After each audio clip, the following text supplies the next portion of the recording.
Waalaikumsalam, Kak. Selamat malam teman-teman, para pejuang PTN ya, yang sebentar lagi kita akan sama-sama menghadapi UTBK ya. Gelombang pertama akan dimulai 10 hari lagi gitu. Nah, aku rasa teman-teman juga sudah punya jadwalnya masing-masing ya, jadwal UTBK-nya.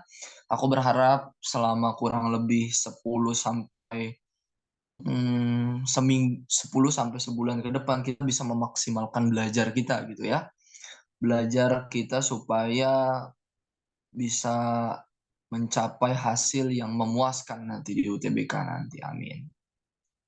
Oke, sebelum kita memulai pembelajaran literasi bahasa Indonesia pada hari ini, alangkah baiknya kita berdoa dulu ya. Yang pertama berdoa supaya pelajaran kita pada hari ini teman-teman bisa mencernanya, teman-teman bisa untuk mengambil pelajarannya gitu kan, dan juga bisa paham apa yang aku sampaikan. Yang kedua, semoga pada saat pelaksanaan UTBK nanti teman-teman dilancarkan oleh Tuhan gitu ya untuk mengerjakannya. Dan yang terakhir, semoga hasil UTBK teman-teman nanti bisa memuaskan dan diterima di PTN masing-masing gitu ya. Oke, berdoa menurut agama dan kepercayaan masing-masing, berdoa dimulai. Silakan.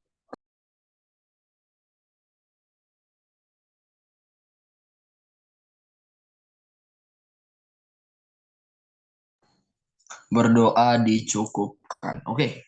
Pada hari sesi ini aku akan menjelaskan mengenai literasi bahasa Indonesia ya teman-teman.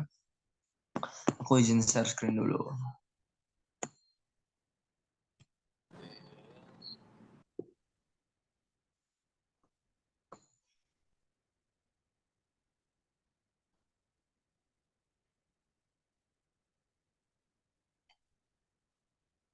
Oke, apakah terlihat teman-teman share screenanku?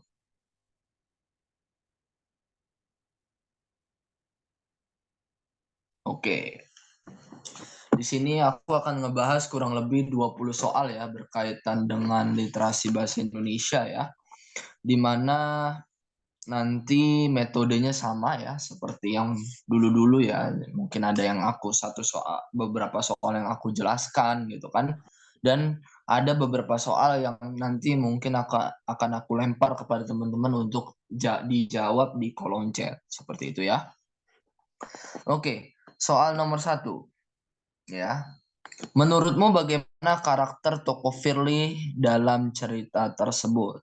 Nah, di sini memang kita perlu mencermati terlebih dahulu. Firly ini orang yang seperti apa? Karakter, karakter, sikap, terus apa lagi ya? Karakter, sikap, terus perilaku. Nah, itu satu satu jenis tuh.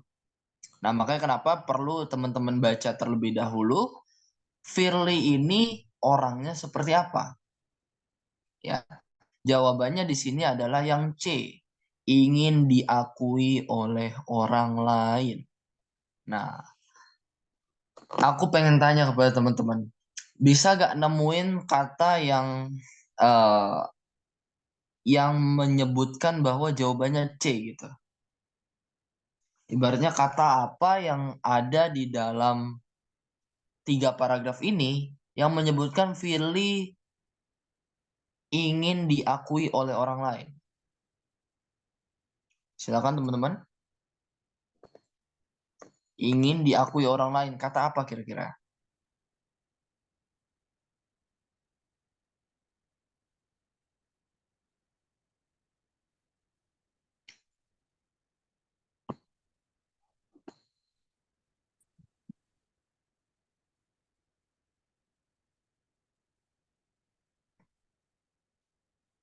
Tidak divalidasi oleh Doni. Ada lagi yang lain yang bisa mendeskripsikan kenapa jawabannya C, ingin diakui oleh orang lain.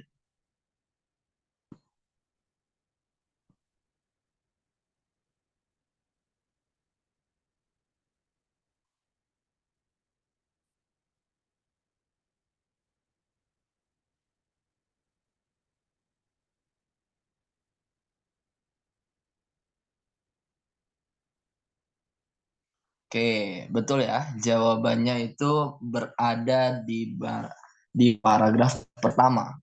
Ya, di situ ada tulisan bahwa Firly terlihat bersungut-sungut. Ia merasa perasaannya tidak divalidasi oleh Doni. Kalau dia tidak divalidasi berarti dia tidak diakui. Ya, dia pengen diakuin banget gitu. Makanya kenapa di situ dikatakan mukanya itu sungut, ya. Jadi dia seakan-akan marah gitu kan, seakan-akan mukanya kayak jadi mesem lah, mukanya jadi muram gitu karena nggak divalidasi oleh Doni. Jadi bisa menggambarkan karakter Firly di sini seakan-akan dia pengen diakui oleh orang lain, dalam hal ini si Doni. Seperti itu. Oke, kita masuk soal nomor 2. Silakan teman-teman untuk dijawab soal nomor 2 Apa berkaitan. ini tujuan untuk menginap.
Oke, baru satu jawaban nih, baru Anindya yang jawab. Yang lain, ada yang ingin berpendapat lain?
Oke.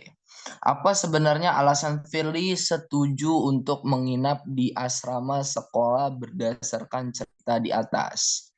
Nah, coba cermati lagi ya. Kalau seperti ini memang kita perlu mencari secara tersirat ya.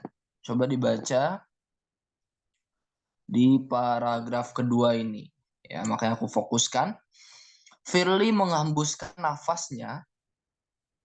Ia mulai merindukan rumahnya, orang-orangnya, bahkan kaktus kering yang bertengger di jendelanya. Hanya saja, Firly masih ingin membuktikan bahwa kehidupan orang-orang di asrama jauh lebih baik karena tidak ada kedua orang tua yang kolot dan menyebalkan. Ia yakin itu hanya persoalan waktu. Nah, coba difokusin di kata tersebut. Ya. Di paragraf 2 kalimat hampir mau terakhir itu. Hanya saja Firly masih ingin membuktikan bahwa kehidupan orang-orang di asrama jauh lebih baik karena tidak ada kedua orang tua yang kolot dan menyebalkan. Ya. Apakah Firly ingin mengetahui kehidupan Doni di asrama sekolah? Enggak. Nah, jawabannya adalah yang B. Firly ingin membuktikan bahwa kehidupan Doni di asrama jauh lebih baik. Ya.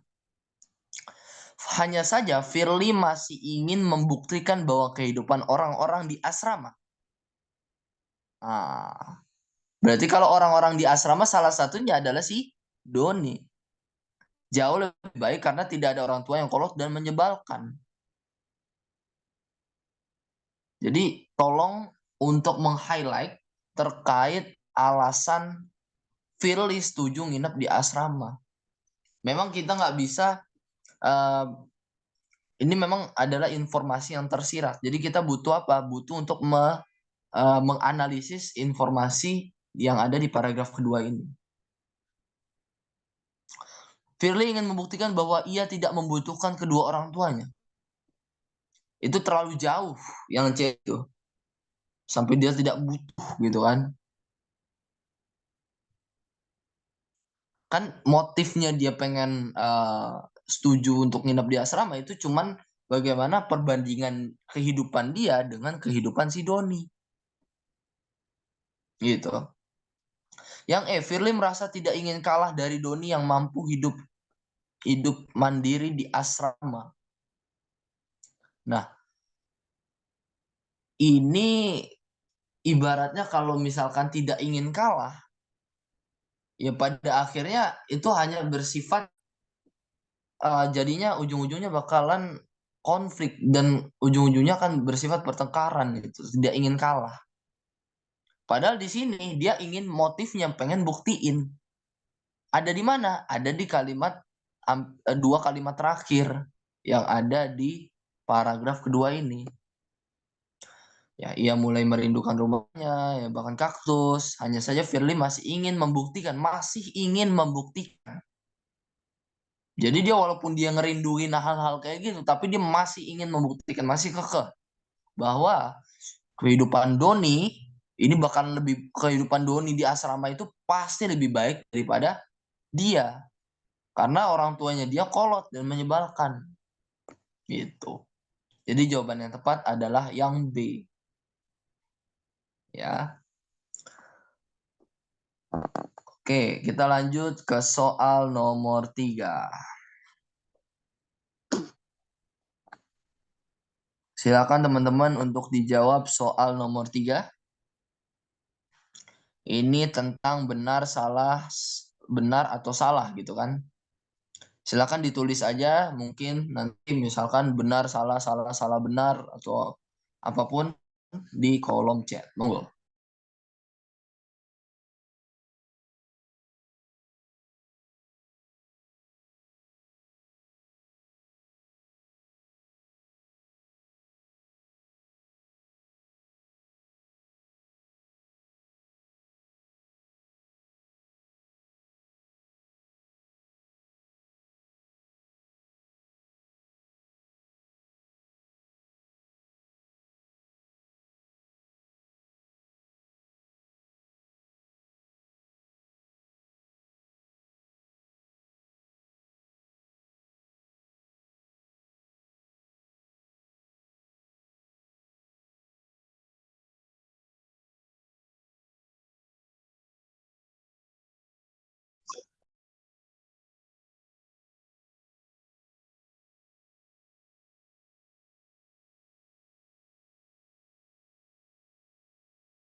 Oke, baru satu orang nih yang jawab. Yang lain, nomor 3 gimana?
Oke, sudah mulai banyak nih yang jawab ya. Oke, kita mulai dulu dari yang pertama. Membuktikan kemampuan diri sendiri agar tidak diremehkan orang lain adalah hal yang harus dilakukan. Nah, di sini ya eh, tujuannya si Doni, tujuannya si siapa? Si Firly ini jadinya sifatnya dia mau sombong dia. Alih-alih pengen membuktikan bahwa kemampuan diri sendiri itu baik, dia malah membuatnya menjadi semakin sombong dan ingin mendapatkan pengakuan bahwa kehidupannya jauh lebih berat dibanding si Doni. Jadi kalau kita ngomongin 5 pernyataan ini ya, kita perlu untuk melihat teks aktualisasi dari Firly maupun Doni. Membuktikan kemampuan diri sendiri agar tidak diremehkan orang lain adalah hal yang harus dilakukan. Ini merupakan pernyataan yang salah. Ya. Karena Firly ini bukannya pengen ngebuktiin biar nggak diremehin, tapi tujuannya adalah untuk sombong dan mau supaya pengakuan bahwa hidup hidup gua nih lebih berat gitu. Jadi jawaban yang pernyataan satu adalah salah. Pernyataan dua, membandingkan kehidupan diri sendiri dengan orang lain tidak akan membuat diri kita menjadi lebih baik. Nah, nomor dua ini benar ya. Kenapa? Karena di sini dikatakan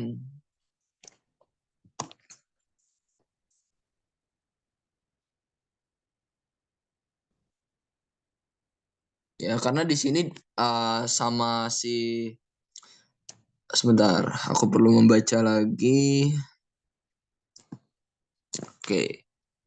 Nomor dua ini benar karena dia di dalam cerita ini gitu ya. Firly ngebanding-bandingin hidupnya dengan Doni. Nah, itu tujuannya sebenarnya membuat dia semakin sadar bahwa pengakuan yang ia ingin dapatkan itu nggak ada apa-apanya dan tidak membuat ia menjadi lebih baik. Ya, alih-alih membuat diri dia menjadi lebih baik gitu kan, tapi ujung-ujungnya nggak, kayak pengakuannya itu sia-sia gitu, nggak dapat pengakuan gitu kan, terus juga hidup dia nggak jadi baik gitu. Nah, di sini makanya nomor dua ini menjadi pernyataan yang benar. Membandingkan kehidupan diri sendiri dengan orang lain tidak akan membuat kita menjadi lebih baik.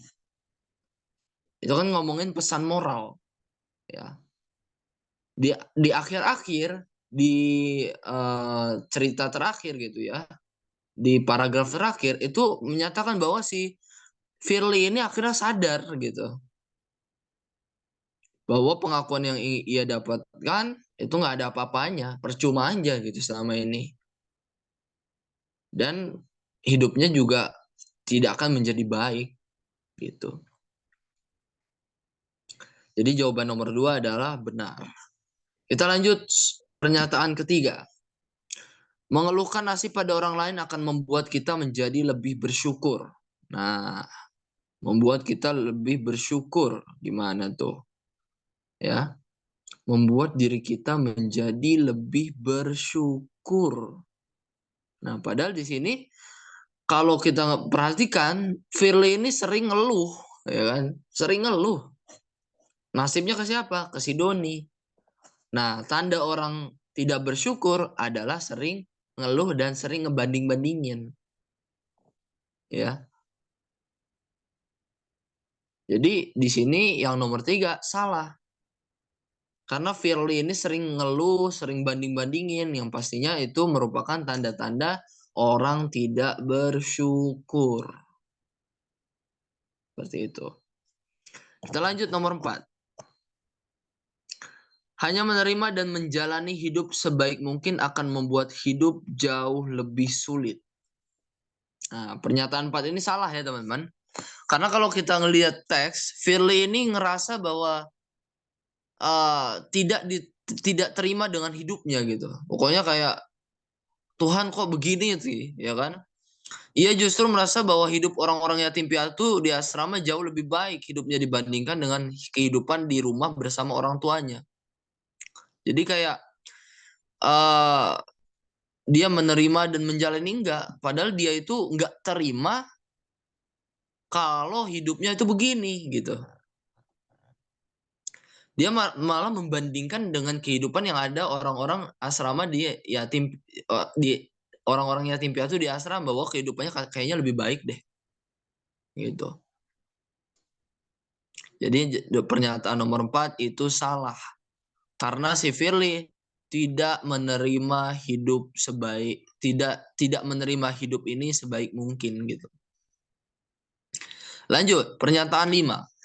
Hidup mandiri akan membuat seseorang lebih membuka mata dan bersyukur terhadap kehidupannya.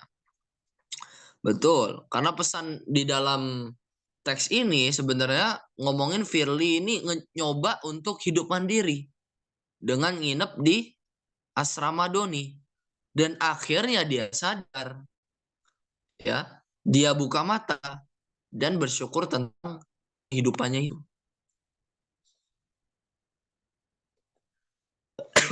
Jadi jawabannya yang pernyataan 5 adalah benar. Jadi pernyataan 1 salah, pernyataan 2 benar, pernyataan 3 salah, pernyataan 4 salah, dan pernyataan 5 benar.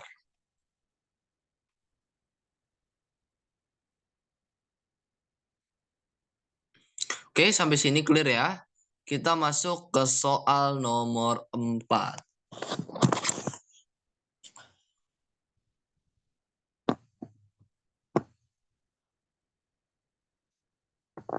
Oke, karena soal nomor 4 sepertinya terpotong, kita langsung masuk ke soal nomor 6 saja. Oke, silakan teman-teman untuk dijawab soal nomor 6.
Yuk, soal nomor 6.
Yuk teman-teman, soal nomor 6.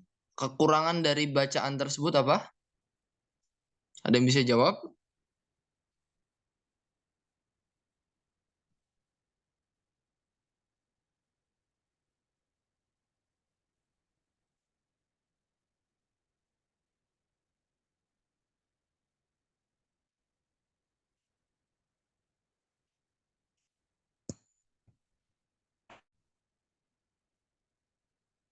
Yuk, 20 orang yang ada di ruang Zoom ini.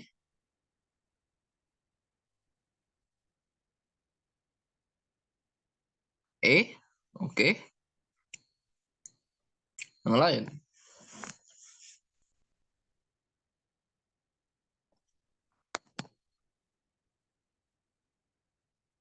Menurutmu apakah kekurangan dari bacaan ini? Oke, ada yang jawab E, ada yang C. Agak sulit, Kak. Mungkin C. Oke. Kita lihat dulu dari yang A. Tidak ada opini penulis dalam bacaan. Ya. Yang A ini, opini. Opini itu apa sih? Kan kita sudah pernah bahas opini itu adalah suatu kata yang mana dia masih bersifat spekulatif atau masih belum terjadi. Ya. Nah, di bacaan ini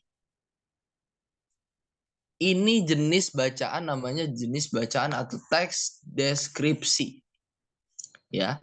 Teks deskripsi itu berarti dia menjelaskan hal tertentu. Ya. Teks deskripsi adalah teks yang menjelaskan ya suatu hal tertentu. Jadi teks deskripsi harus disertai dengan data dan fakta. Tidak boleh ada opini. Jadi yang A itu bukan merupakan kekurangan dari bacaan ini. Karena memang di teks ini tidak boleh ada opini. Kalau kekurangan tidak ada opini, nah ini malah menjadi kelemahan dari teks itu. Kalau misalkan ada teks deskripsi tapi ada kalimat opini, maka itu menjadi nggak sesuai gitu. Jadi memang teks deskripsi itu memang didesain untuk tidak ada opini. Dan itu bukan merupakan kekurangan. Itu memang selayaknya. Teks deskripsi tidak boleh memakai opini. Jadi kita tepis yang A. Karena teks deskripsi itu berisi informasi-informasi yang sesuai fakta. Gitu. Bagaimana dengan yang B? Tidak ada kalimat persuasi pada bacaan tidak ada kalimat persuasi pada bacaan. Kalimat persuasi adalah kalimat untuk mengajak seseorang. Ayolah, marilah, lakukanlah, ya. Kalau misalkan teman-teman dari pondok misalkan tahu ya, dari pondok itu biasanya ada kata-kata fi'il amr, berarti perintah, ya. Kata perintah. Di sini nggak ada satupun yang menjabarkan mengenai perintah. Lakukanlah, ya. Dirikanlah gitu, nggak ada. Nah, jawaban yang paling tepat adalah yang C. Urutan kalimat pada bacaan tidak sistematis. Kenapa? Kalau misalkan teman-teman baca gitu kan, ini demensia sama Alzheimer kan, kita ngomonginnya di sini. Nah, seharusnya memang kalau mau sistematis itu dimulai dari tanda-tanda dulu, ya. Baru dimulai dengan akibat, tanda-tanda dulu, baru ngomongin proses terjadinya, baru ngomongin akibatnya, ya. Baru ngomongin tahap akhirnya. Tapi di sini dia tidak sistematis jatuhnya. Tidak sesuai urutan bacaan gitu kan. Selayaknya kayak misalkan urutan kita minum gitu kan. Urutan kita minum adalah ambil gelas dulu, ya, cuci gelasnya, baru kita eh, bukan cuci gelas, bukan cuci gelas cuci gelas itu bukan di proses kedua, tapi cuci gelas itu di proses pertama. Cuci gelas dulu, ya, baru habis itu kita ke dispenser, baru tekan dispenser atau mungkin selang selang air, baru kita airnya airnya muncul gitu, airnya turun, baru kita minum. Nah, itu berarti sistematis, berurutan. Tapi kalau kita baca gitu kan di paragraf 1 dan paragraf 2 ini menjadi bacaan yang tidak berurutan. Yang D, ada kalimat yang mengandung kata tidak baku. Kalau teman-teman baca semua ya dari kalimat 1 sampai kalimat 12 itu semuanya baku semua. Ya. Tidak ada kalimat yang tidak baku.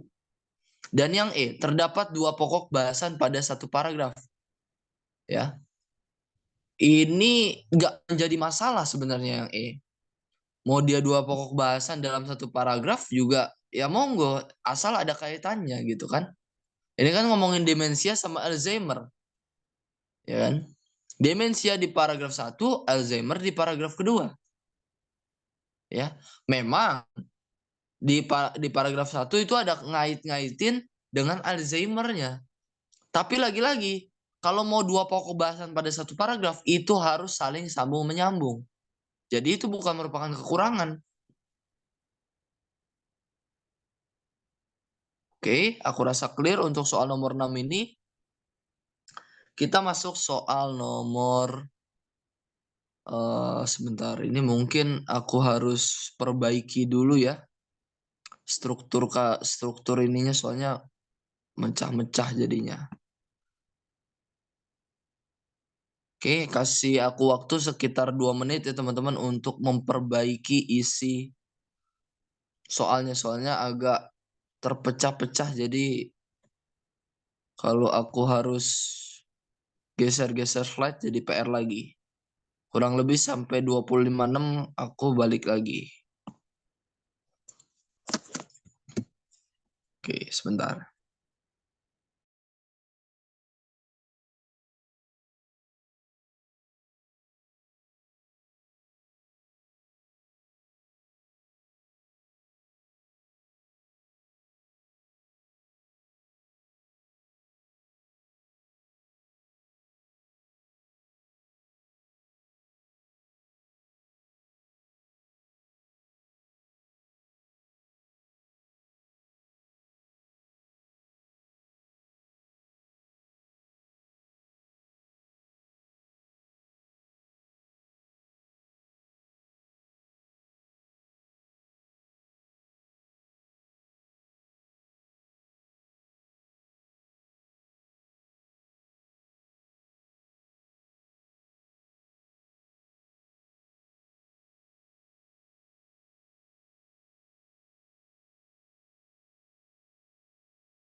Oke, teman-teman, terlihat lah ya. Untuk share screen-anku, mohon maaf banget karena untuk hari ini pembelajarannya agak kurang efektif. Pertama karena laptopku lagi bermasalah. Jadi aku harus menggunakan device HP dan tadi aku lihat-lihat kalau menggunakan device HP agak kepotong-potong gitu ya. Jadi aku bakalan share screen-anku aja, tidak melalui share dokumen. Nanti aku akan sesuaikan lah dengan mainanku tadi gitu ya. Kita masuk soal nomor 4 tadi. Tadi kan kita langsung ke soal nomor 6 ya. Tapi kita ngeloncat soal nomor 4 sama soal nomor 5. Alasan pengarang menuliskan paragraf 2 dan 3. Nah, ini soal nomor 4 ya. Alasan pengarang menuliskan paragraf 2 dan 3. Coba dilihat di sini paragraf 2 dan paragraf 3. Terlihat gak ya di sini? Terlihat kecil apa terlihat besar, teman-teman? Mungkin ada satu orang yang open mic.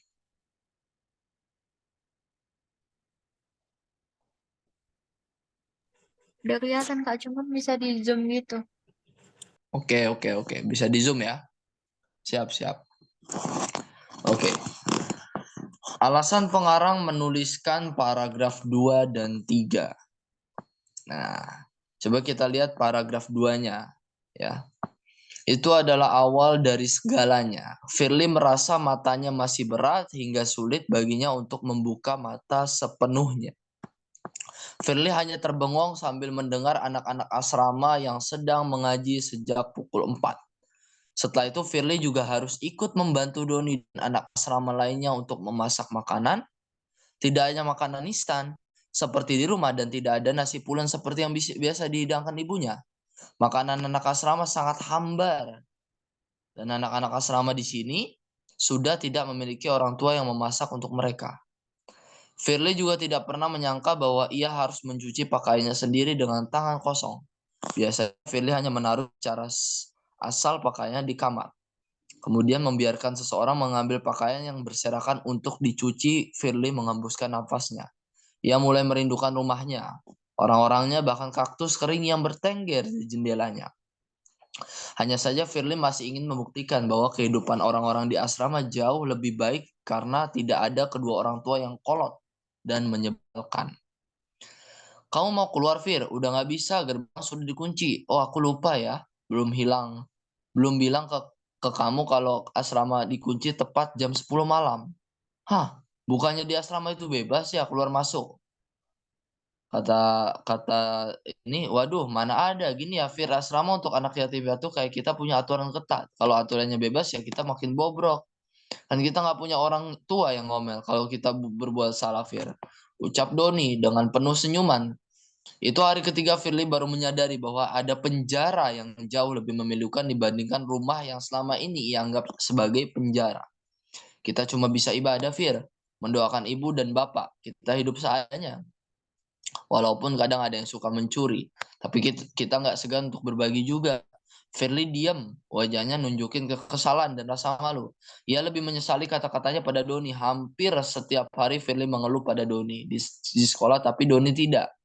Di asrama yang sempit tak dihuni oleh puluhan orang itu, Firly menyadari betapa luasnya kebebasan yang memiliki lebih dari anak-anak seperti Doni.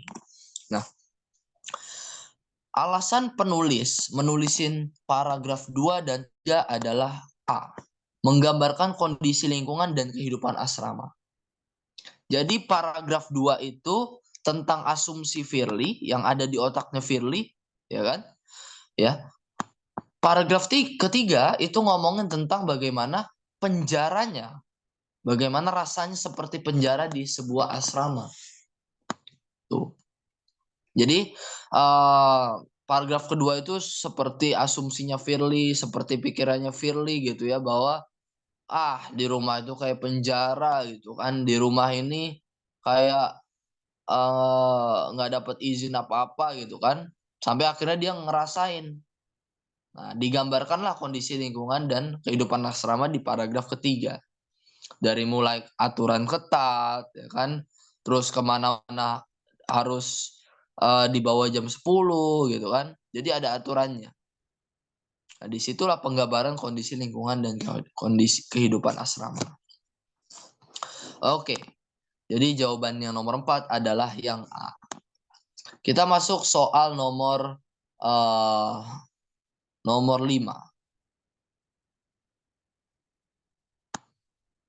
Apa tema yang tepat dari cerita pendek di atas? Tema yang tepat dari cerita pendek di atas. Nah, tema. Kita perlu membedakan 4. Yang pertama kita perlu membedakan tema dengan judul, dengan topik, dan dengan kalimat utama. Kalau kita ngomongin tema, tema itu lebih luas banget cakupannya.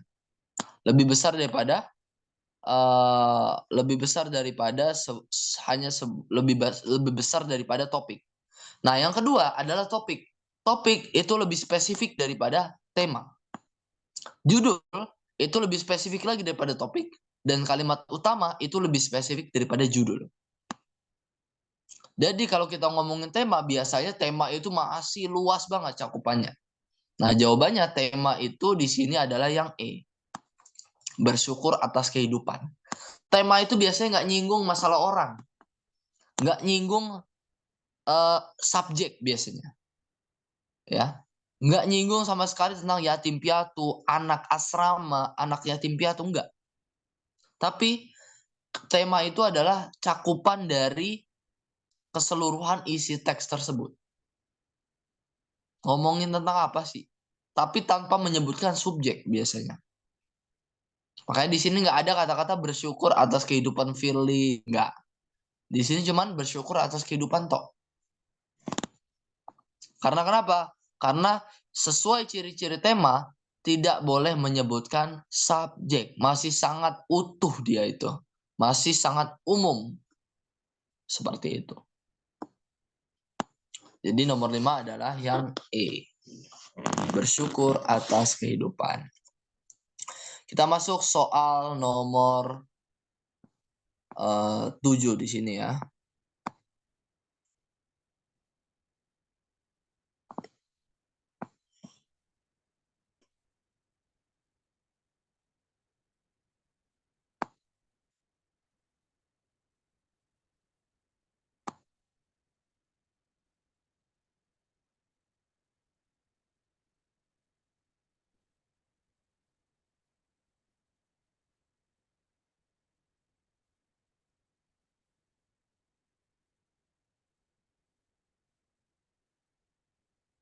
Sorry.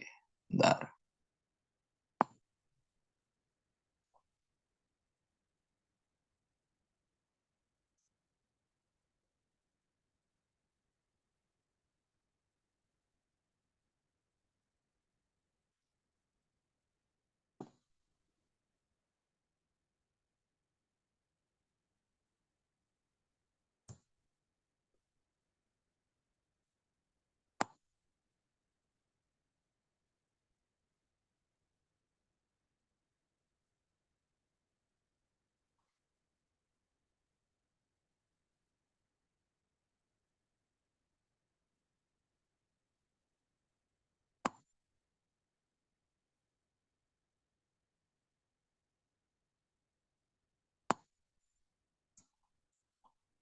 Oke, kita akan bahas mengenai jika kamu hendak meringkas, maka jawaban yang tepat adalah, nah, kalau misalkan kita ngomongin ringkasan sesuai dengan soal nomor 7 ini, ya, ringkasan itu kan berarti, ini perlu dibedakan ya, ada ringkasan, ada kesimpulan, ada gagasan pokok.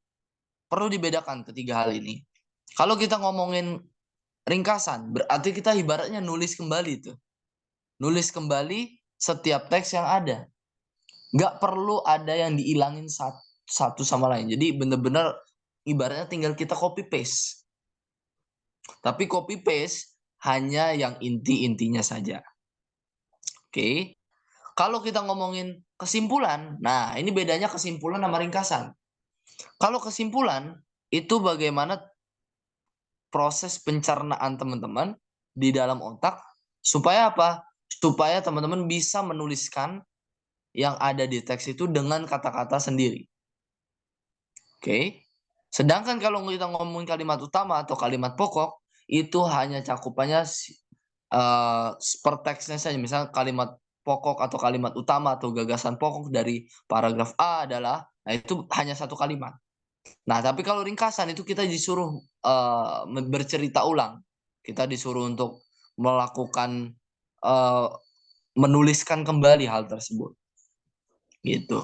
Nah, nomor 7 ini kan pertanyaan tentang ringkasan, gitu. Nah, apa jawabannya nih teman-teman? Kalau ringkasan mau nggak mau kita harus membaca setiap ringkasan yang ada. Pasti di dalam ringkasan itu ada yang salah, baik dari data maupun, fakta-faktanya gitu kan. Nah, ini jawaban yang paling tepat adalah yang A ya teman-teman, karena di sini nggak muat gitu ya, nggak muat, pilihannya jadi aku langsung tembak aja jadi jawabannya A. Nah, di A ini kalau teman-teman perhatikan gitu ya, demensia adalah penyakit yang menyebabkan penurunan daya ingat. Betul ya. Di sini juga yang B itu juga sama, demensia menyebabkan penurunan daya ingat dan kemampuan berpikir. Kalimat pertamanya betul. Gejalanya melibatkan kesulitan konsentrasi. Ada ya sesuai kalimat 2. Perubahan suasana hati ada. Kebingungan ada ya. Kebingungan nama tempat yang biasa dikunjungi gitu kan. Serta dapat mempengaruhi perilaku dan kemampuan berbicara. Nah, kemampuan berbicara itu ada di kalimat 4. Nah, inilah yang disebut dengan ringkasan, jadi teman-teman hanya inti-intinya aja. Tidak hanya penurunan daya ingat, Alzheimer juga menyebabkan perubahan pada perilaku dan kemampuan kemampuan berbicara. Ada beberapa jenis demensia, salah satunya adalah Alzheimer yang memiliki gejala termasuk penurunan. Nah, kalau teman-teman perhatikan ini pasti ada data-data yang salah di sini. Ya. Jadi soal nomor 7 tinggal dicocokkan sajalah. Mau nggak mau literasi bahasa Indonesia menuntut teman-teman untuk berpikir teliti. Oke. Kurasa clear soal nomor 7 ini. Aku langsung hapus saja biar nggak makan tempat banget.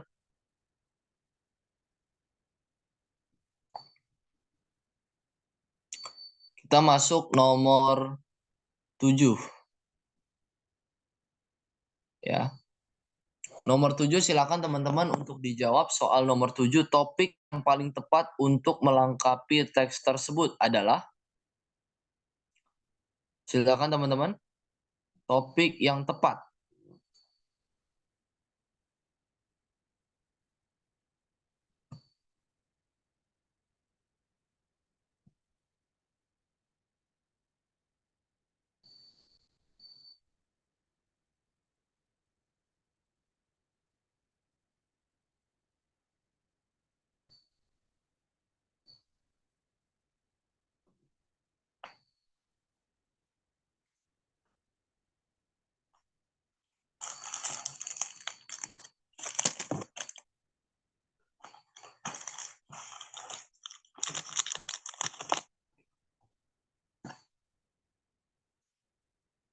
Oke, mungkin ada 1 atau 2 orang saja yang mau open mic.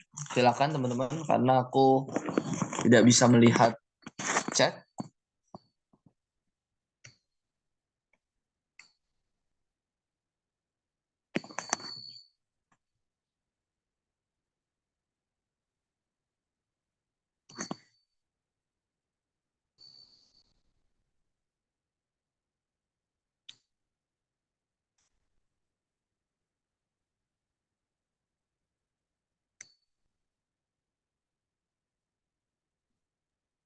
A atau C, Kak?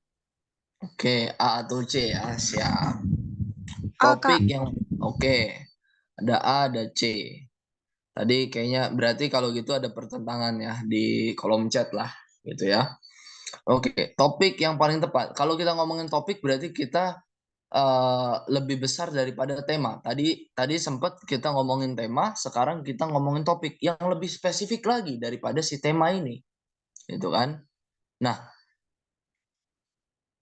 apakah tanda-tanda, apakah penyebab, apakah cara pengobatan, apakah cara mencegah, atau tips pengobatan, itu ya. Nah, tanda-tanda penyakit demensia dan Alzheimer. Tanda-tandanya di sini ya kalau teman-teman perhatikan, dua penyakit ini sama-sama memiliki tahapan perkembangannya pada gejalanya. Namun yang berbeda, penyakit demensia tidak menyebabkan gejala di awal perkembangan, ya. Jadi kita perlu menyamakan antara tanda-tanda dengan gejala. Itu satu arti. Ya. Tanda-tanda dan gejala. Tanda-tanda itu ada di mana? Ada di paragraf 1. Tidak hanya penurunan daya ingat, Alzheimer juga menyebabkan perubahan pada perilaku, bla bla bla bla gitu kan. Di situ ada jelas tuh tertera.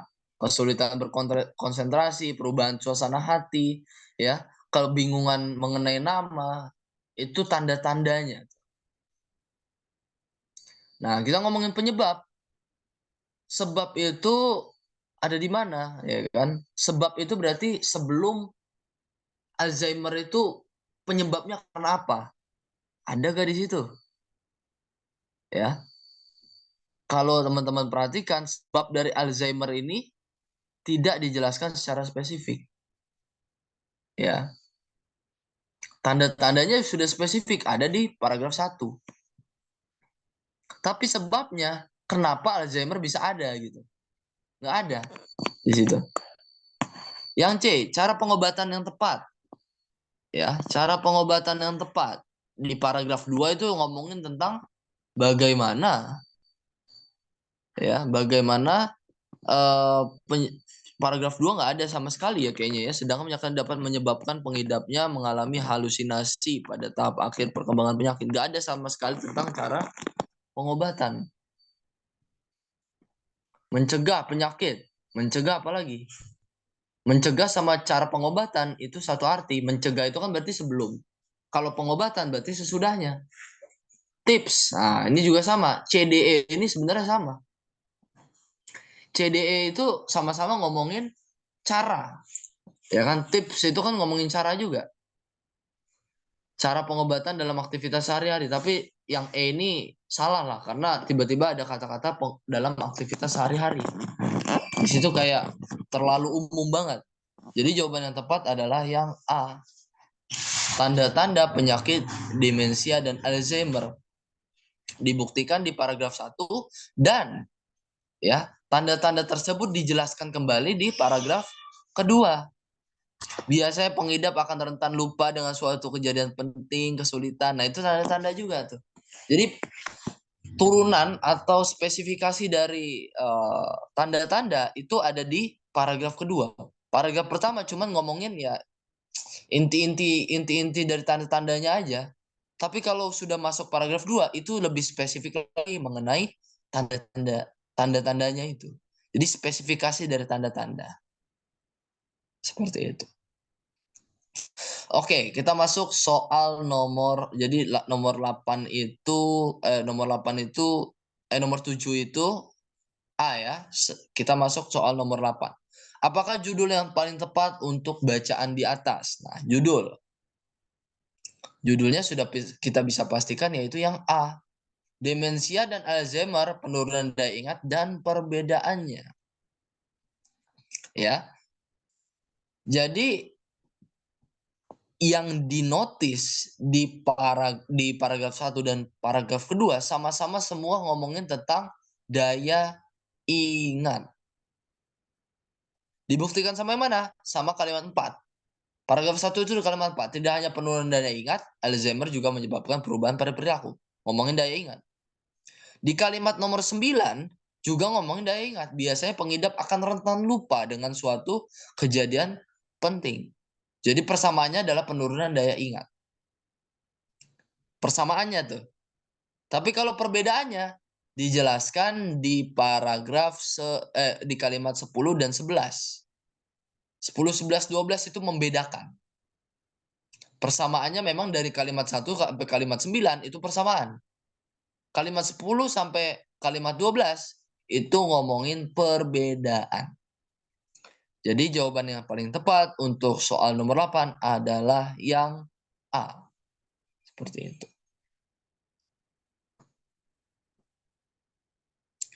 Oke, kita masuk soal nomor 9 ya. Tentukan kelima pernyataan ini. Penyakit Alzheimer dapat menyebabkan pengidapnya mengalami halusinasi pada tahap awal perkembangan gejala mereka. Alzheimer. Ya. Kalau kita perhatikan baik-baik, kata halusinasi itu cuma ada di kalimat nomor 11. Sedangkan penyakit Alzheimer dapat menyebabkan pengidapnya mengalami halusinasi pada tahap akhir. Ingat, pada tahap akhir, bukan tahap awal. Ya, jadi pernyataan pertama itu salah karena ngomongin tahap awal. Ya, bukan tahap akhir. Padahal sejatinya di kalimat nomor 11 ngomongin tahap akhir. Lanjut, penyakit demensia dan Alzheimer menunjukkan kesamaan dalam tahapan perkembangan gejala mereka. Betul ya? Buktinya sampai 1 sampai 9 itu ngomongin kesamaan terus jadi banyak tuh yang samanya. Nah, 10 sampai 12 itu ngomongin perbedaan. Jadi perbedaannya bisa dibilang sedikit, persamaannya yang banyak. 1 sampai 9 itu ngomongin persamaan aja terus. Kayak gitu.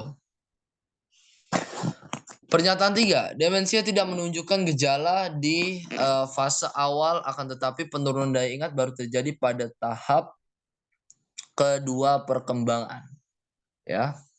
Itu ada di kalimat di kalimat 6 tuh ya. Tidak menyebutkan gejala di awal perkembangan, 6 sama 7. Namun yang berbeda, penyakit demensia tidak menyebabkan gejala di awal perkembangan. Demensia tidak menunjukkan gejala di fase awal. Sama tuh, ya kan? Akan tetapi penurunan daya ingat baru terjadi pada tahap kedua, sesuai sama kalimat nomor 7. Yaitu, nomor 7 kan dikatakan, ya, gejala penurunan daya ingat akan dialami pengidap saat penyakit memasuki tahap kedua perkembangan. Sama-sama ada kata tahap kedua. Oke, jadi pernyataan ketiga itu benar. Lanjut, pernyataan keempat. Penyakit demensia merasa sulit dalam mengambil keputusan. Nah, di kalimat nomor 9 nih ya. Biasanya pengidap, tapi ini Alzheimer nih, hati-hati. Ini Alzheimer ya. Biasanya pengidap akan rentan lupa, suatu tadi kesulitan mengangkat kata, kehilangan kemampuan mencium, tidak bersemangat, serta kesulitan mengambil keputusan. Ingat, itu adalah penyakit Alzheimer, bukan penyakit demensia. Di paragraf 1 yang ngomongin tentang demensia, itu nggak ada satupun ngomongin tentang keputusan. Keputusan itu baru muncul kata-katanya di kalimat 9. Seperti itu. Oke, terakhir. Pada tahap awal, demensia kehilangan kemampuan dasar pergerakan tubuh. Nah, demensia kehilangan kemampuan dasar pergerakan tubuh. Nggak ada ya. Nggak ada sama sekali ngomongin tentang pergerakan tubuh di sini. Bahkan di Alzheimer pun tidak dibahas. Oke, jadi yang pernyataan 1 itu salah, ya. Pernyataan 2 itu benar, pernyataan 3 itu benar, pernyataan 4 itu salah, dan pernyataan terakhir salah karena kemampuan dasar pergerakan tubuh tidak ada sama sekali kata-katanya di paragraf kedua, tidak ada. Ya, paragraf 1 dan paragraf 2 tidak ada kata-kata pergerakan tubuh.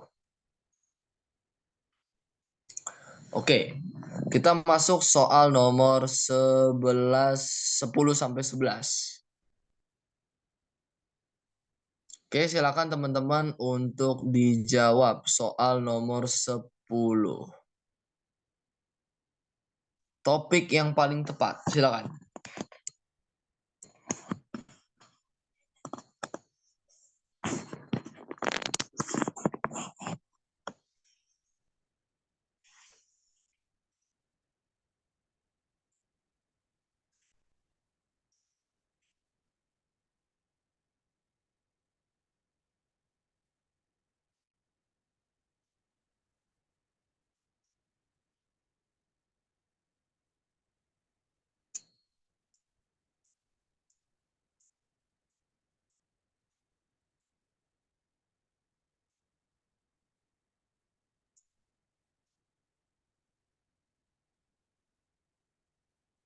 Oke, mungkin kayak tadi ada 1 atau 2 orang yang open mic.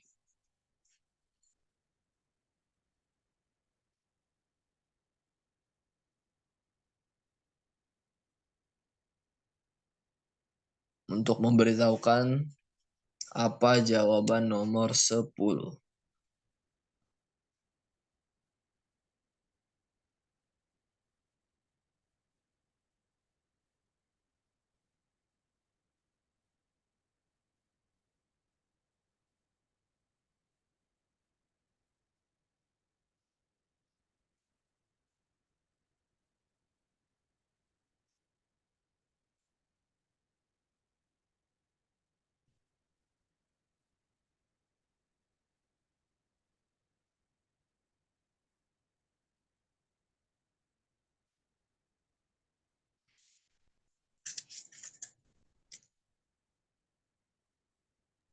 Yang A, Kak. Oke, di kolom chat gimana? Ada sepakat A atau ada yang beda-beda?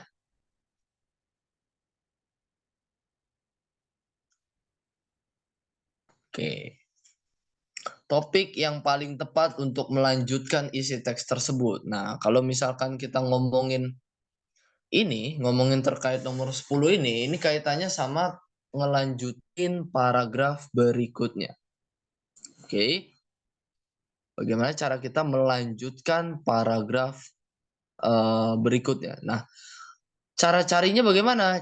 Tips and triknya kita lihat paragraf terakhir kalau begitu. Penyebab kedua penyakit tersebut tidaklah sama. Penyebab vitiligo belum diketahui secara pasti, tetapi ada beberapa faktor risiko yang berhubungan dengan perkembangan penyakit ini. Ya, hingga paparan berlebihan oleh neurokemikal. Pada albinisme, kondisi ini bisa terjadi turun-menurun dan bahkan diturunkan oleh orang tua yang mengidap kelainan yang sama dan dapat dipengaruhi oleh gen yang berkembang dari kombinasi orang tuanya, sehingga hal tersebut dapat mempengaruhi tubuh dalam memproduksi melanin. Oleh karena itu diperlukan pengobatan tertentu untuk mengatasi vitiligo dan albinisme. Oke, jadi jawabannya yang A ya. Ini tips and trick pertama banget kalau ada soal-soal yang seperti ini. Soal seperti ini berarti melanjutkan paragraf berikutnya. Ibaratkan ini ada 3 paragraf. Nah, paragraf keempat ini ngomongin tentang apa harusnya, gitu. Nah, di paragraf keempat ini betul banget jawabannya yang A. Pengobatan untuk mengatasi vitiligo dan albinisme. Ya, itu semua sesuai lah dengan kalimat ke-12. Kalimat ke-12 itu menandakan banget sebenarnya. Oleh karena itu diperlukan pengobatan tertentu untuk mengatasi vitiligo dan albinisme. Jadi mancing tuh, memantik ya memantik paragraf keempat itu untuk ngomongin pengobatan tertentu itu apa gitu. Oke, kita masuk soal nomor 11. Apa fungsi paragraf 2 bacaan tersebut apabila dikaitkan dengan paragraf pertama? Oke. Vitiligo dan albinisme adalah 2 hal yang berbeda berdasarkan pengertiannya. Vitiligo adalah penyakit bla bla bla bla, sementara itu albinisme adalah bla bla bla bla bla. Gejala utama dari vitiligo dan albinisme juga berbeda. Vitiligo ditandai oleh bla bla bla bla bla. Nomor 6 juga albinisme ditandai dapat dilihat oleh bla bla bla bla bla. Selain itu gejala lainnya yang bisa dirasakan adalah mata juling, fotofobia, kebutaan atau gangguan penglihatan dan astigmatisme. Berarti sama-sama ngomongin vitiligo dan albinisme. Kalau yang paragraf 1 itu ngomongin terkait dengan vitiligo dan albinisme as a definition. Berarti definisinya aja. Ya nah, yang paragraf kedua ngomongin tentang gejala-gejala utama dari si vitiligo dan albinisme. Gitu. Nah, apakah dia memperkuat pokok bahasan yang disampaikan paragraf pertama? Apakah dia memberikan bukti? Apakah memberikan fakta, menjelaskan kembali, atau menunjukkan gagasan utama yang berbeda dari paragraf 1? Nah, di sini jawabannya adalah yang E. Kenapa bukan yang A atau yang B? Nah, perlu diperhatikan gagasan utama. Ya, gagasan utama yang paragraf 1 itu adalah tentang definisi. Oke. Gagasan utama paragraf kedua adalah tentang gejala utamanya. Jadi di situ nggak nyambung, jadi berbeda. Jadi gagasan utama paragraf 1 dan gagasan utama paragraf 2 beda. Nah, kalau misalkan memperkuat pokok bahasan, nggak ada satupun memperkuat. Ini cuma ngomongin antara gejala dengan definisi. Kalau memperkuat, itu ibaratnya kayak, aku punya aku punya 2 HP misalkan, aku punya 2 HP. Nah, ditunjukinlah memperkuat. Itu adalah untuk memperkuat. Sedangkan di dalam, paragraf 2 dan paragraf 1 ini nggak ada hubungan tentang memperkuat. Paragraf 1 ngomongin definisi, paragraf 2 ngomongin tentang, gejala-gejalanya. Bukti yang bertentangan, ini juga salah. Dia bukan memperkuat dan juga bukan bertentangan, ya. Memberikan bukti yang bertentangan. Nggak ada di paragraf 1 nggak ngomongin tentang bukti, di paragraf 2 juga nggak ngomongin tentang bukti, as a definition and as a, tanda-tandanya, gitu.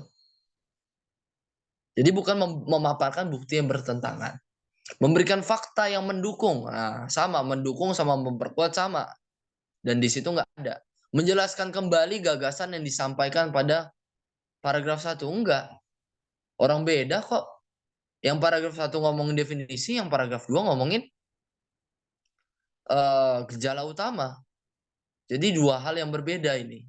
Gagasan utamanya beda. Bukan melanjutkan, tapi membuat gagasan baru dia, paragraf 2 itu. Oke, aku rasa clear untuk soal nomor 11. Kita masuk ke soal nomor 12. Nah, soal nomor 12 nih.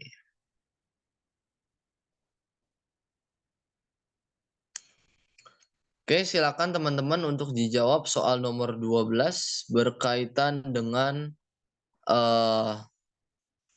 pemberian saran. Pemberian saran apakah menyuruh siswa apa menyarankan?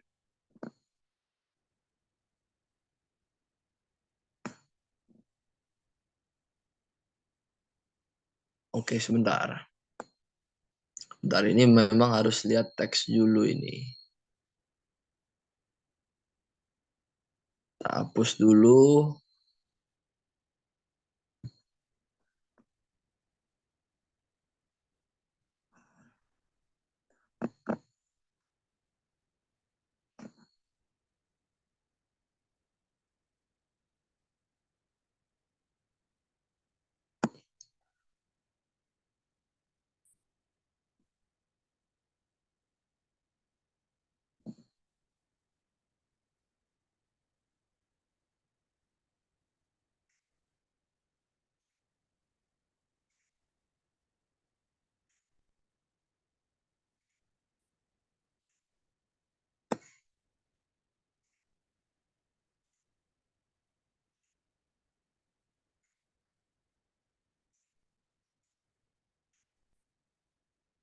Oke, di sini mengenai studi kasus ya.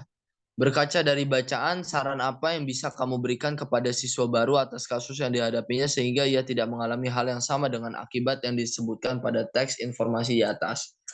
Jadi, kita perlu tahu dulu perumpamaannya. Pagi ini sekolah Risa kedatangan siswa baru. Tidak seperti anak biasa, siswa tersebut punya warna kulit yang putih atau terang, disertai rambut yang berwarna pucat. Selain itu, ayah dari siswa tersebut juga memiliki warna kulit yang sama. Ketika berkenalan dan berbicara dengan siswa tersebut, Risa mengetahui bahwa anak tersebut menderita albinisme atau albino lah, dan tidak bisa melihat suatu benda dengan jelas gitu kan. Berkaca dari bacaan tersebut, saran apa yang bisa kamu berikan kepada siswa baru atas kasus yang dihadapinya sehingga ia tidak mengalami hal yang sama dengan akibat yang disebutkan di atas? Apakah dia memberikan saran atau menyuruh siswa atau menyarankan siswa atau memberikan informasi terkait albinisme. Nah, memberikan beberapa saran mengenai rumah sakit terbaik yang dapat dikunjungi oleh anak tersebut untuk mengecek apa penyakit yang dideritanya. Orang dia sudah tahu orang dia sudah tahu gitu kan, dia menderita penyakit albinisme gitu kan. Nah, Risma ketika berkenalan sudah tahu tuh albinisme dia. Jadi nggak mungkin kalau kita ngomongin yang A gitu. Menyuruh siswa tersebut untuk segera mengecek penyakit yang dideritanya pada klinik yang terdekat. Pasti dia udah ngecek dong kalau begitu, apalagi sampai bapaknya juga kena juga, bapaknya juga memiliki warna kulit yang sama. Ya. Jadi nggak mungkin A sama B menyarankan. Yang C, menyarankan siswa tersebut untuk mengenakan kacamata sesuai dengan kondisi yang terjadi dan pemeriksaan dokter terlebih dahulu. Nah, di dalam teks itu albinisme itu mengakibatkan apa? Mengakibatkan ada hubungannya ke mata ya guys sih, ya kan? Apalagi di kalimat nomor 6. Untuk albinisme, gejala utama dapat dilihat pada kulit, rambut, dan mata yang sangat pucat. Berbeda dengan vitiligo tidak mempengaruhi mata sama sekali. Sehingga penderitanya untuk disarankan penderitanya untuk menggunakan kacamata sesuai kebutuhan dan petunjuk dokter agar tidak mengalami masalah yang lebih serius. Itu kan akibat yang ditimbulkan. Akibat yang disebutkan dalam teks. Jadi jawabannya adalah yang C. Menyarankan siswa tersebut untuk mengenakan kacamata sesuai dengan kalimat nomor 6 ya. Sehingga penderitanya disarankan untuk menggunakan kacamata sesuai kebutuhan dan apa? Dan petunjuk dokter agar tidak mengalami masalah yang lebih serius. Makanya setelah pakai kacamata dia langsung meriksa ke dokter. Karena kenapa? Karena dia kaitannya sama mata. Nah, kalau yang B itu kenapa? B itu masa ujuk-ujuk langsung nyuruh siswa itu untuk ngecek sendiri gitu kan? Yang dideritanya padahal kondisinya udah tahu albinisme gitu kan. Nah, makanya kenapa pertolongan paling ini adalah kita saranin dulu untuk kacamata, baru kita suruh untuk meriksa ke dokter, nggak ujuk-ujuk langsung ke dokter aja sana, nggak gitu. Tapi pakai kacamata dulu gitu. Supaya matanya nggak terganggu nantinya. Kayak gitu. Oke, kita masuk soal nomor 11. Ini kemungkinan soal nomor 14 nih untuk soal nomor 11 ini karena kita tadi udah banyak menghapus soal di atas ya.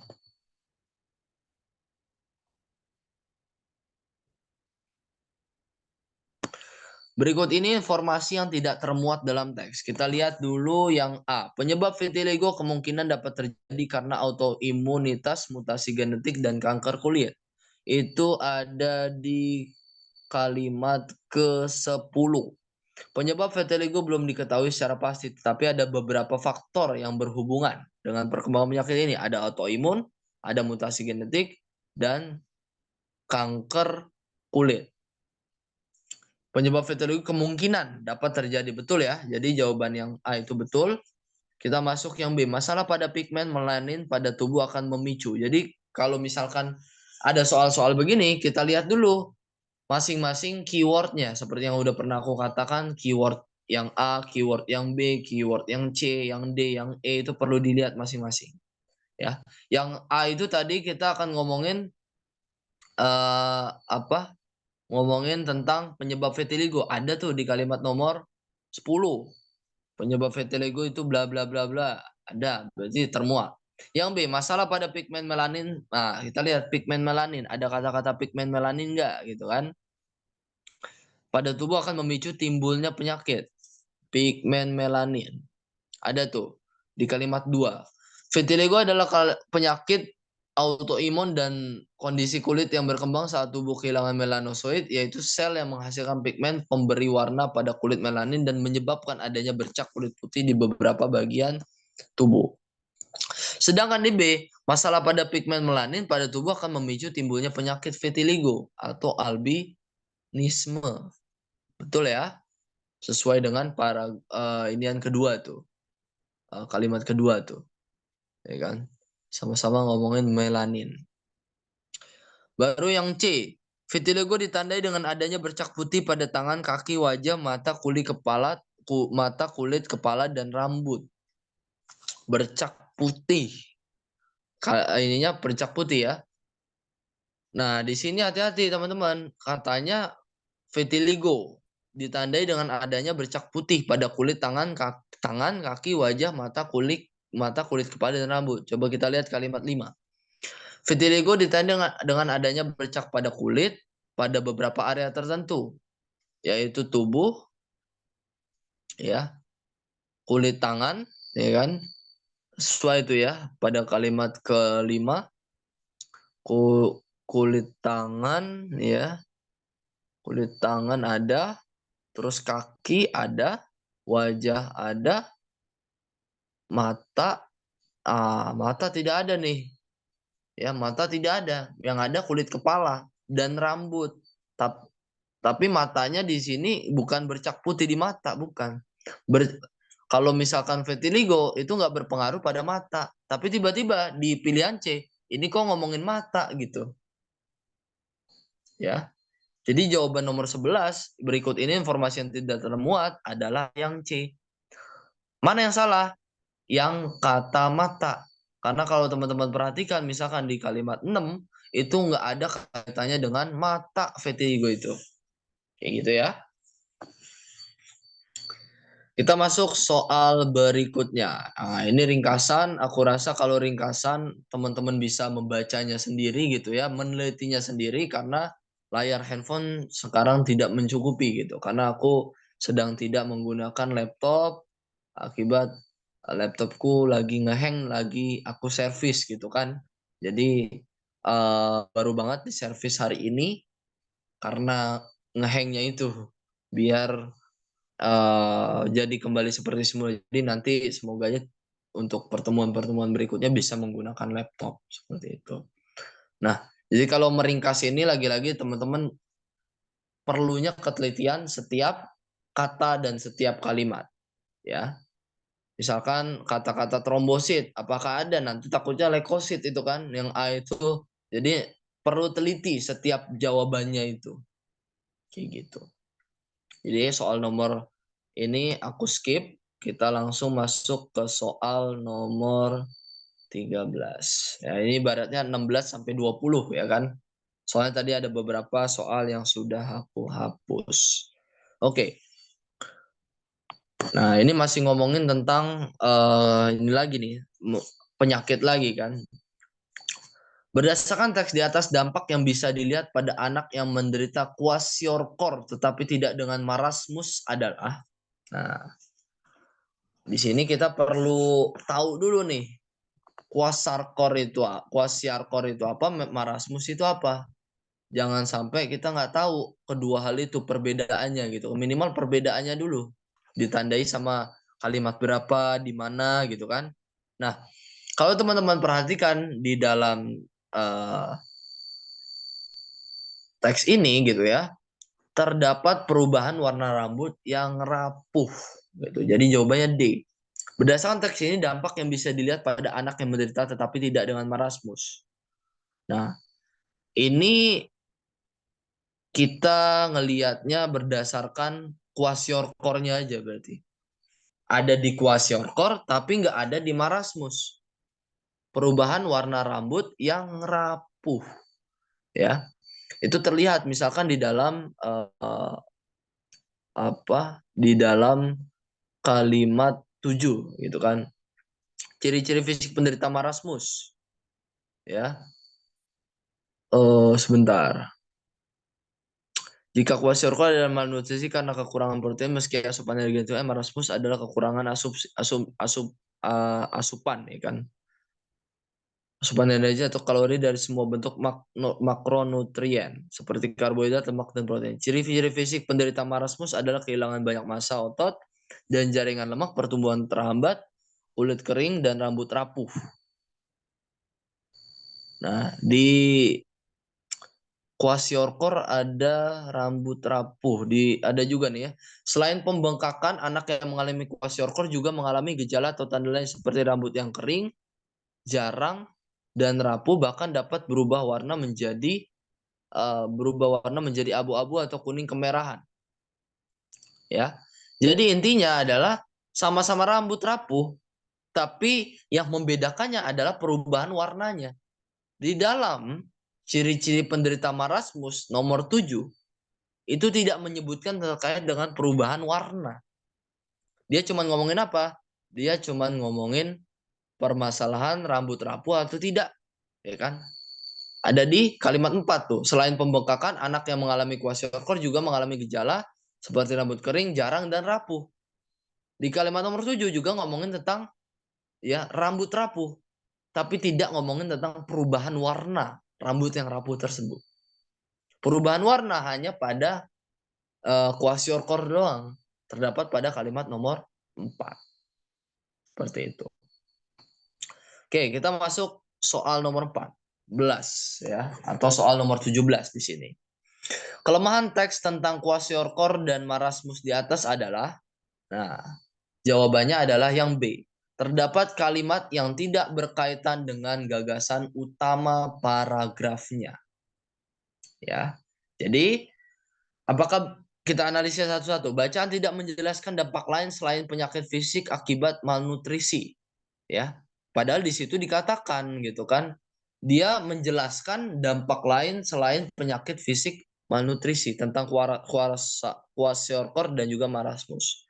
Yang B, terdapat kalimat yang tidak berkaitan dengan gagasan utama. Nah, ini ternyata kalau teman-teman perhatikan, misalkan yang kalimat 3 gitu ya. Kalimat 3 itu nggak mencerminkan tuh. Pembengkakan tersebut dapat terjadi karena menumpuknya gula darah karena diabetes ditambah dengan adanya riwayat tekanan darah yang tinggi. Kok tiba-tiba ngomongin tentang diabetes dan juga ngomongin tentang tekanan darah yang tinggi. Padahal di sini sebenarnya ngomongin tentang bagaimana kwashiorkor dan ini apa marasmus ini yang malnutrisi gitu.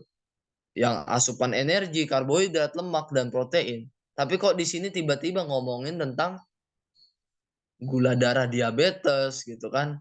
Jadi sudah beda konteks di situ nomor 17 ini. Yang kalimat yang B ini, yang terdapat kalimat yang tidak berkaitan dengan gagasan utama paragrafnya. Tiba-tiba dia ngomongin tentang diabetes dan riwayat tekanan darah yang tinggi. Gitu. Oke, kita masuk soal nomor berikutnya. Ini sama ya, ringkasan aku skip ya. Karena kenapa? Karena ringkasan lagi-lagi tinggal teman-teman teliti aja dari setiap jawabannya biar apa? Biar mendapatkan jawaban yang tepat. Kayak gitu. Oke, mungkin soal terakhir sebelum aku akhiri, 2 soal terakhir.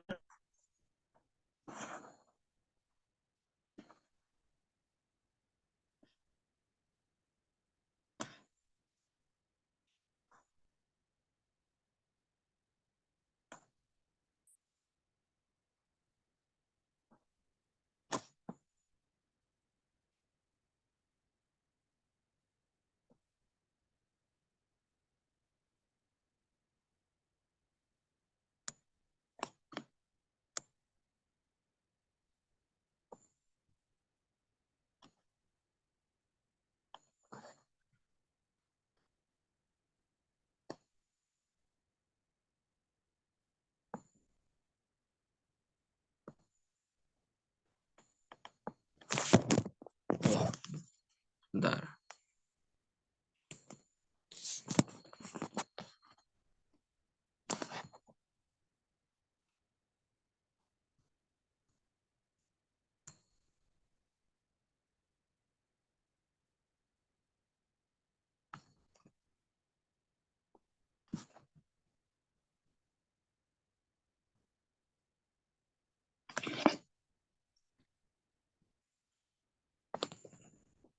Oke, menurutmu apa judul yang tepat untuk bacaan di atas? Nah, memang kita perlu untuk membaca secara keseluruhan dulu judul yang tepat ini, ya. Nah, judul yang tepat di sini adalah yang C ya, teman-teman. Problematika kwashiorkor dan marasmus berawal dari malnutrisi. Kalau teman-teman perhatikan ya, setiap paragraf itu pasti ngomongin terkait dengan malnutrisi. Pasti ada gitu. Entah itu malnutrisi secara kata-kata atau malnutrisi secara makna, ya. Malnutrisi itu artinya apa? Jadi bagaimana kekurangan nutrisi gitu kan. Nah, di situ ada ya. Jadi jawabannya C, problematik kwashiorkor dan marasmus awalnya adalah dari malnutrisi. Dan soal terakhir, sebelum aku menutup pertemuan kita adalah terkait dengan benar salah. Nah, di sini marasmus terjadi karena tubuh kekurangan asupan mikronutrien yang berperan penting sebagai pemenuhan energi atau kalori. Kata-kata mikronutrien itu coba kita lihat dulu. Kata-kata mikronutrien. Ada gak kata mikronutrien di dalam teks ini gitu ya? Satu aman ya kan, dua nggak ada, tiga nggak ada, empat mikronutrien nggak ada, ya. Nah, di sini ada nih di nomor 6. Jika kwashiorkor adalah malnutrisi karena kekurangan protein, meski asupan energinya cukup, marasmus adalah kekurangan asupan energi atau kalori dari semua bentuk makronutrien. Tapi di sini dikatakan marasmus terjadi karena tubuh kekurangan asupan mikronutrien yang berperan sebagai pemenuhan energi atau kalori. Ya. Jika kwashiorkor ada malnutrisi, marasmus adalah kekurangan asupan energi atau kalori dari semua bentuk makronutrien. Jadi di sini bukan kekurangan makronutrien, tapi kekurangan energi atau kalori. Ya. Marasmus adalah kekurangan energi atau kalori. Kekurangan asupan energi atau kalori yang berperan penting sebagai pemenuhan terhadap makronutrien itu sendiri gitu. Jadi itu adalah kebalik tuh. Harusnya kekurangan asupan energi atau kalori yang berperan penting sebagai pemenuhan mikronutrien. Lanjut. Penderita kwashiorkor dan marasmus yang parah dapat mengalami gangguan fisik dan mental seumur hidupnya. Fisik dan mental. Kata-kata fisik dan mental itu ada di kalimat 11. Pada kasus kwashiorkor yang parah, ya, sebagian anak bahkan tetap mengalami gangguan fisik dan mental seumur hidupnya. Tapi di sini dikatakan cuman kwashiorkor doang, bukan marasmus. Tapi di sini dikatakan kwashiorkor dan marasmus bisa ngalamin fisik dan mental seumur hidupnya. Jadi salah tuh yang pernyataan 2. Lanjut. Penderita marasmus rentan mengalami dehidrasi berat dan infeksi akut seperti infeksi saluran pernapasan dan gastroenteritis. Itu ada nomor 8 tuh. Selain itu, penderita marasmus rentan kena infeksi akut seperti infeksi saluran pernapasan dan gastroenteritis. Di situ sama. Tapi hati-hati, ada kata dehidrasi berat. Dehidrasi berat itu tidak sesuai dengan teks. Jadi pernyataan ketiga salah. Lanjut. Penderita kwashiorkor juga mengalami perubahan warna yang rapuh menjadi abu-abu atau kuning kemerahan seperti rambut jagung. Ada tuh di kalimat 4 tuh. Ya. Kalimat 4 tuh kan dia ngalamin perubahan warna, terus kata jagung ada gak? Rambut jagung dan diare. Ya, dan diare, ada kata-kata diare, ada juga di situ ya. Jadi ada perubahan warna rambut dan diare. Jadi jawaban yang pernyataan keempat itu benar. Dan yang terakhir, kwashiorkor ditandai dengan pembengkakan di bagian edema. Nah, kita lihat kata edema.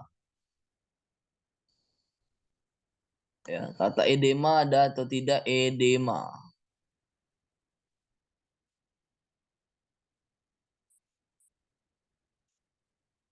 Pembengkakan edema. Ada tuh di kalimat 2. Kwashiorkor ditandai dengan pembengkakan di bagian bawah edema.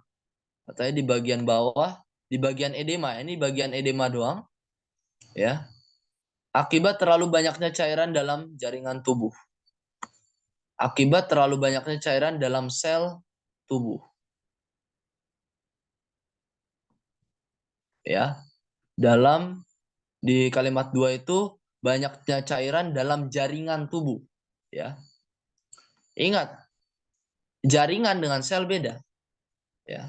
Di mana ini kwashiorkor ditandai dengan pembengkakan di bagian edema. Bagian edema yang mana nggak dijelasin. Padahal kalau diperhatikan kalimat kedua, itu di bagian edema, di bagian bawah edemanya. Ya, kwashiorkor ditandai dengan pembengkakan di bagian bawah kulit atau edema. Jadi di bagian bawah edemanya. Tapi di sini dikatakan di bagian edema doang. Nanti di bagian atas edema bisa, di bagian tengah edema bisa, ya. Akibat terlalu banyaknya cairan dalam sel tubuh. Hati-hati, bukan sel tubuh, tapi dalam jaringan tubuh. Nah, sel sama jaringan beda. Terus tadi juga bagian bawah edema dengan bagian edema sendiri itu beda. Gitu, teman-teman. Jadi, nomor terakhir ini salah, pernyataan pertama salah, pernyataan kedua salah, pernyataan ketiga salah, dan pertanyaan keempat benar, dan yang terakhir salah.